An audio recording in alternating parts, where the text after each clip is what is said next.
Ito yung napana namin kanina habang madilim pa at naglalakad kami doon sa lambat. Ito na sa lubong namin. Tapos pinana. Sabado nga ng madaling araw na magkasundo ulit kami na magharang ng lambat bandang 1:30 ng umaga. Pagputok nga ng liwanag ay excited kaming lahat na makita ang lambat na hinarang namin. Nasasabi kaming makita kung may titig ba o huli ang lambat na hinarang namin. At dito nga ay aming nakita na may pailan-ilang banak at samaral dito pa lang sa paling-palingan o simulang bahagi ng lambat. Dito sa lambat. Gabi pa kasi ang mga isdang ito ay dumikit na dito sa lambat, kaya kung mapapansin natin mga patay na sila. Kagabi pa ito dito. Siguro nung mga paglagay nito, mga madaling araw, bumangga na sila kaya namatay na sila. Tinatanggal na din namin ang mga isdang nahuli kasabay ang paglalagay sa sako ng aming lambat.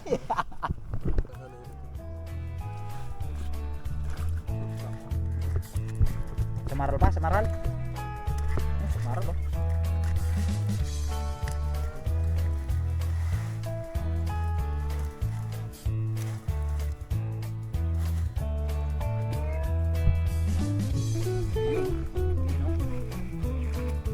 Ano? Snapper oh.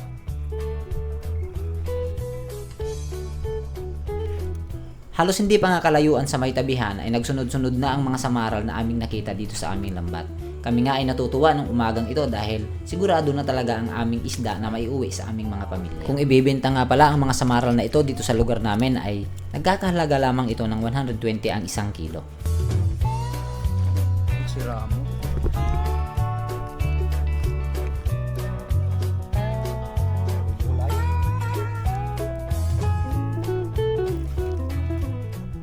Napakalikitab ko man ay dito parli na oh.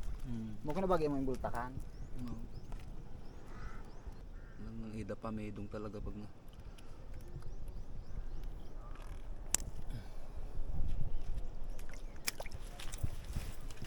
Punuan. Nakayos ko eh.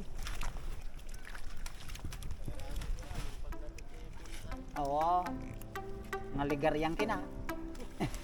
Sangit sa nito. Lalo kung pahalabas ka lang. Kung haliseda, si Diak na ikan. Magbadar-badari ako sa eka. Kaduan.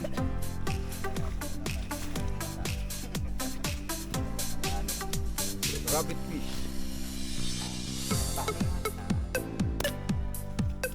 Amarilis, grabe ka sa iyo.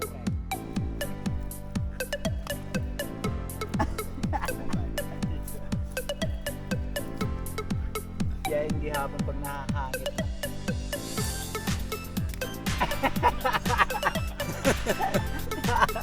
Makapangyarihan gihapon pag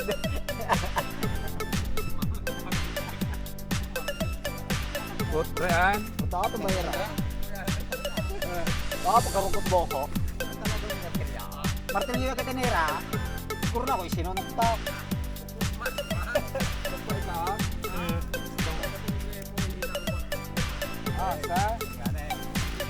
Banak. Lokal na bangos. Bisa kung nasa itit kinay umabot hanggang sega.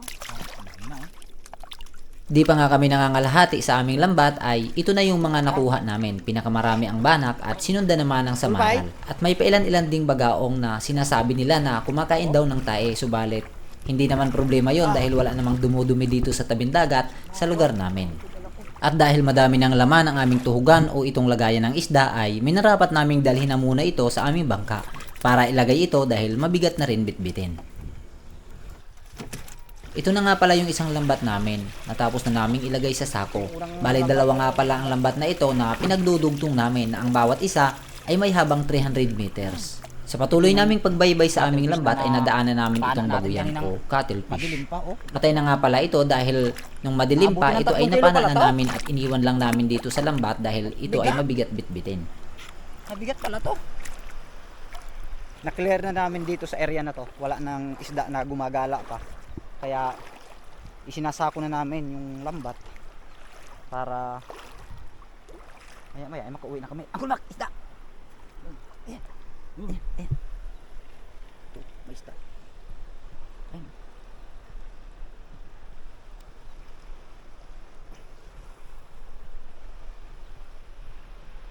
Tigma o ka.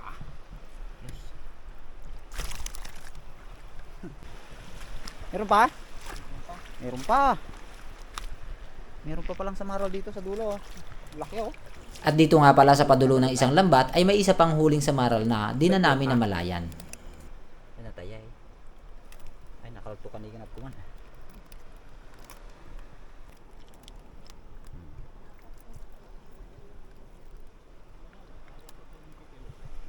Yes. Alright, samaral na naman. Cuttlefish.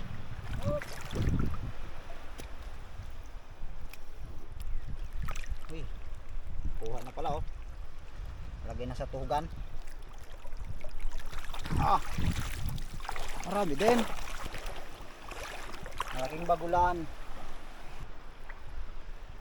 Yung hipon na ano, pumipitik, mahal yan eh. O, kag hipon na kmahay, nga. Yun oh. Mantis. Ito ba? Ano to?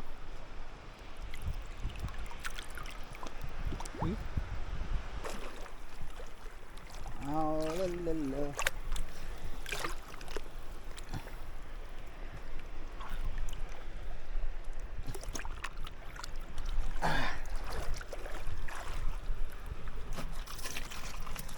Ayos.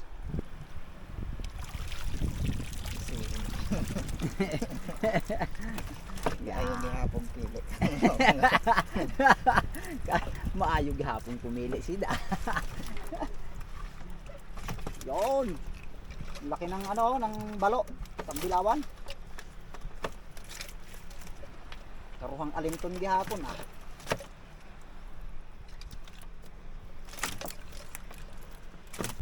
Nakikita pa akong isda niyo. Sakit kina. Kaya ni mong patamaan? Kato sa bato. Pahigra ha. Sige, saglit. Relax. Steady. Patmurto. Adun na, patuloy ka. Ay, yung pakapikihe. Adun mapatabi sila.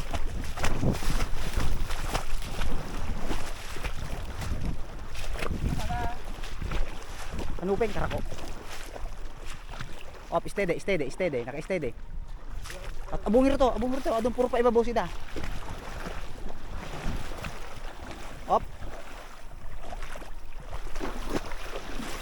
Op, idap. Op, steady. Okay. Asa tubog?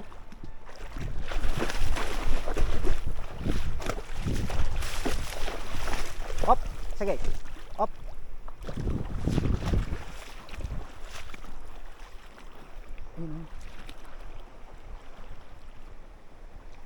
Dito si ilalim. Kita kag ikong. Kita mo? Kina, nang ikong. Kulay pupuya.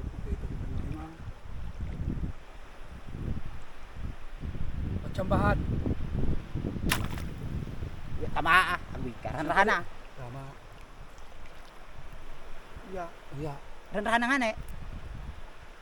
Pare ah. Kapaon. Ah, labas. Naruha ka mo. Pinapa na lang. Hindi tinama ng pana eh. Nasa corner na. Nahuli? Hawak? Hudutong ikog. Anong kulmak? Sa'yo? Tagta.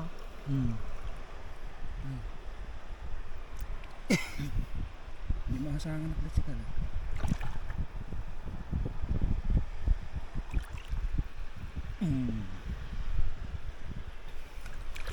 Kanuking, malaki oh. Ayos.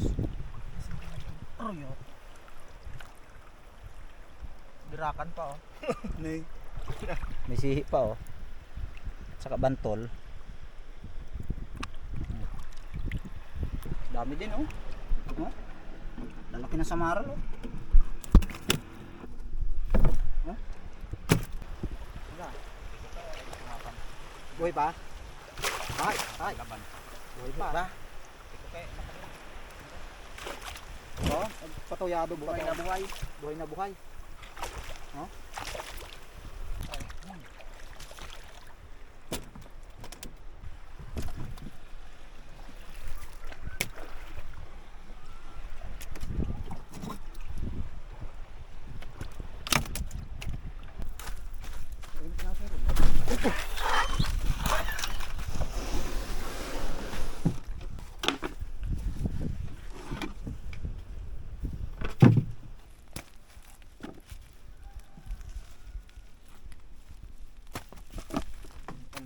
Kang kaunti.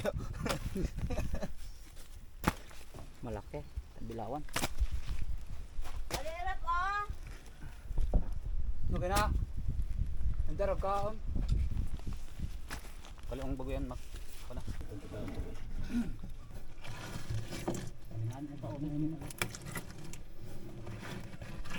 Cattle fish, bagulan sa amin to ay bago yan.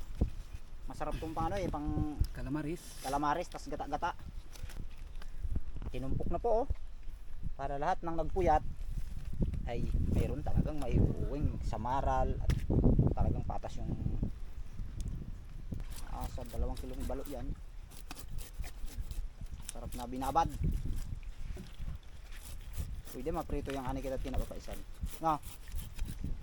Agyado. Hindi ba gamay ka isar to? Di buko kag mga amareles o tiwan. Kaya ra magliwas tang ko yan oh. Ano? Ay rin tong kang kulkiraw. Pinangat na eh.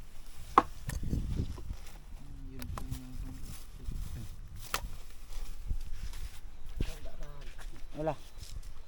Alright. Iya na po no. 2 balot. Yun no. Tagumpay. 4 kilos. 4 kilos. Kung kang toto irap at makabislar pa. Paling nakauta eh.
Yung mga kasama ko kanina hindi sumama sa akin kasi may mga pamilya naman yung mga yon, kaya ayon, mag-isa lang ako na mag-iihaw dito nung huli natin kanina sa Pahibas.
Kain na tayo at medyo malamig na yung ating ulam. Thank you Lord for this food. Bless nyo po ito.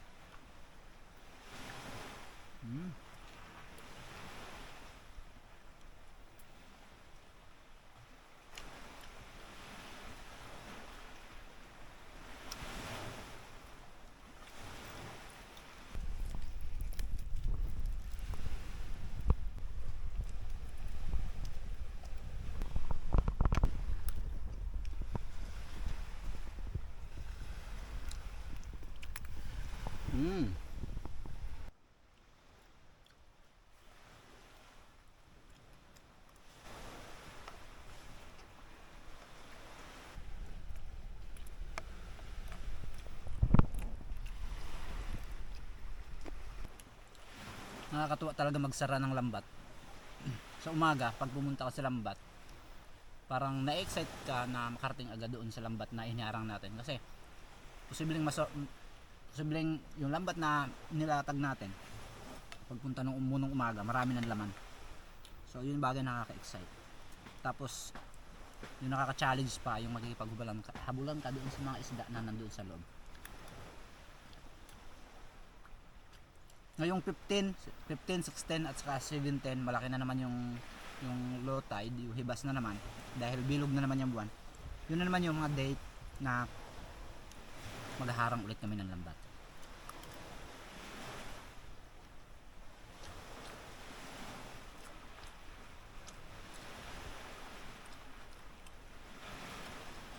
Sa mga ganitong pagluluto, catch and cook, yung niluluto, yung hinuhuli natin, wala kasi ako nakakasama. Kasi yung mga kasama ko na naghaharang ng lambat, mga busy sila. So, hindi natin sila makakasama sa mga ganitong pagluluto. Kaya, laging solo lang ang inyong lingkod.